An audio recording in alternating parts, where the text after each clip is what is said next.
J'ai découvert il n'y a pas si longtemps que ça, qu'en fait, j'ai repensé à mon enfance et en fait j'ai réalisé que déjà toute petite, j'avais toujours un sac avec des petits échantillons, des petits morceaux de tissu et je faisais mes habits de poupée.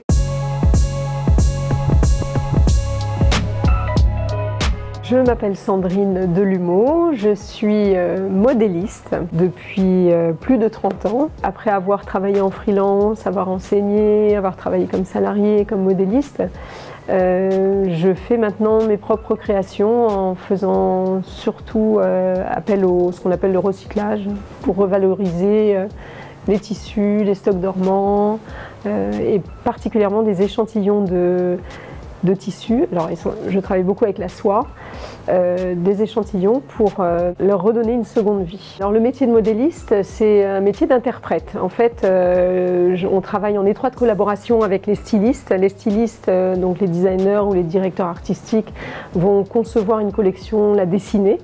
Et moi, à partir du dessin, je vais donc interpréter le dessin et faire le premier prototype en 3 dimensions. Et ensuite, je fais le patron qui servira à l'industrialisation. J'ai fait une école de stylisme et modélisme et j'ai commencé par travailler une quinzaine d'années en tant que salarié, histoire d'avoir un maximum d'expérience et de pouvoir me mettre ensuite à mon compte pour travailler en freelance avec différents créateurs, plus ou moins connus, mais toujours dans des univers très différents, ce qui m'a permis d'acquérir vraiment une grande expérience. Je me suis mise à mon compte il y a 25 ans maintenant. Puis au bout d'un moment, j'ai postulé pour enseigner dans une école. Donc j'ai commencé à enseigner en parallèle de mon travail de freelance. Et j'ai enseigné pendant 18 ans dans une grande école le modélisme. À un moment donné, j'ai eu envie de faire mes propres créations, d'où mon intérêt pour les échantillons et le recyclage. En fait, j'ai pris conscience qu'il y avait beaucoup de tissus qui n'étaient plus utilisés, et particulièrement les échantillons. Et en fait, les échantillons de soie, ça m'a sensibilisée, je ne sais pas pourquoi.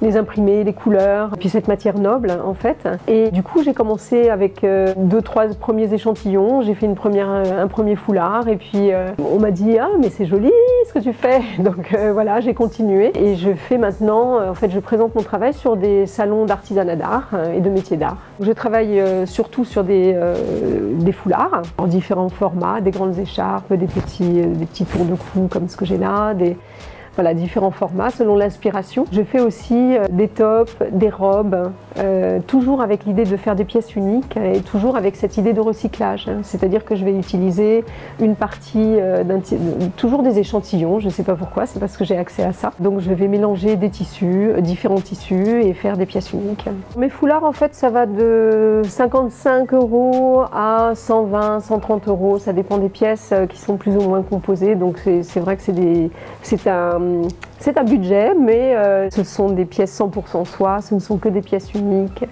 et avec un travail très fin au niveau des coutures. Ce que j'aime particulièrement dans mon métier, oui, c'est la création.